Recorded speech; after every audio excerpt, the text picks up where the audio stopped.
नमस्ते दोस्तों, आप सबका स्वागत है आज का पहले दिवस में, जहाँ पे हम ग्लोरिया फेजी के पुस्तक बहाई धर्म एक परिचय से कुछ बात पढ़ेंगे। आज का पहले दिन का विषय है विश्व सम्मेलन। 1963 का अप्रैल माह एल्बर्ट हॉल लंदन में एक अभूतपूर्व विशाल सम्मेलन का आयोजन किया गया था। हजारों स्त्री पुरुष दुनिया के कोने कोने से इस सभा में आए थे। अमेरिकी, मैक्सिकन, ब्राज़ीलियन, अफ्रीकन, इंडोनेशियन और ऑस्ट्रेलियन लगभग सभी देशों तथा सभी जातियों के प्रतिनिधि उपस्थित थे। एशिया के विशाल भूखंड से यूरोप के लापलैंड से स्पेन तक के दूर दराज देशों से लोग उस असाधारण सभा में उपस्थित थे। बालकनी के नीचे झांकने पर मैंने पाया कि हर देश के, हर रंग के और हर धर्म के लोग वहाँ मौजूद थे। सबसे आश्चर्यजनक बात तो ये थी कि ये सभी एक ही उद्देश्य, मानव जाति की एकता के लिए कार्य कर रहे थे। मानव जीवन के इतिहास में ऐसे पहली बार हुआ था कि संसार के कोने कोने से लोग अपने मतभेद को सुलझाने नहीं आए थे, वरन एक होकर परस्पर समझौते के साथ काम करने आए थे।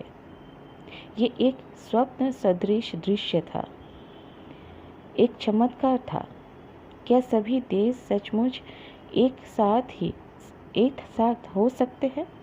क्या सभी जातियाँ एक दूसरे को स्वीकार कर सकती है? क्या ईसाई और हिंदू, मुसलमान और यहूदी, फारसी और बौद्ध एक ही ईश्वर की संतानों के रूप में मिलकर एक साथ काम कर सकते हैं?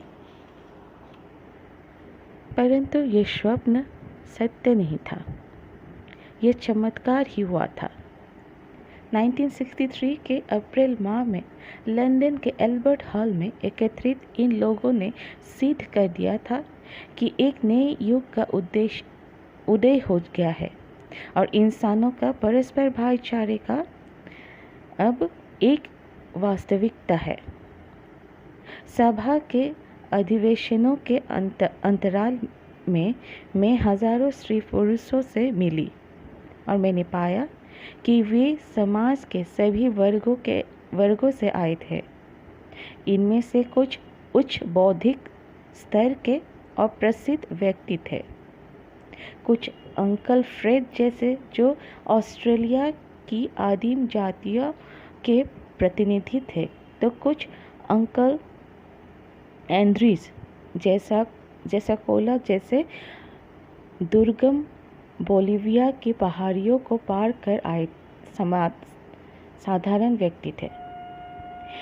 उनमें कुछ धनाढ्य व्यापारी थे, तो कुछ साधारण मजदूर थे, कुछ कट्टर धार्मिक प्रवृत्ति के थे, तो नास्तिक भी उपस्थित थे।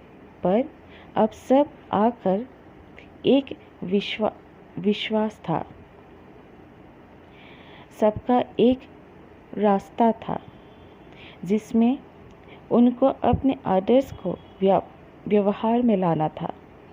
वे सब बहाई थे। अगले कुछ दिनों में सरल भाषा में स्पष्ट करने का प्रयास करूंगी कि बहाई धर्म कैसे प्रारंभ हुआ, कैसे लोगों ने इस पर विश्वास किया और कैसे सभी ने साथ काम करना शुरू किया। ग्लोरिया फेजी।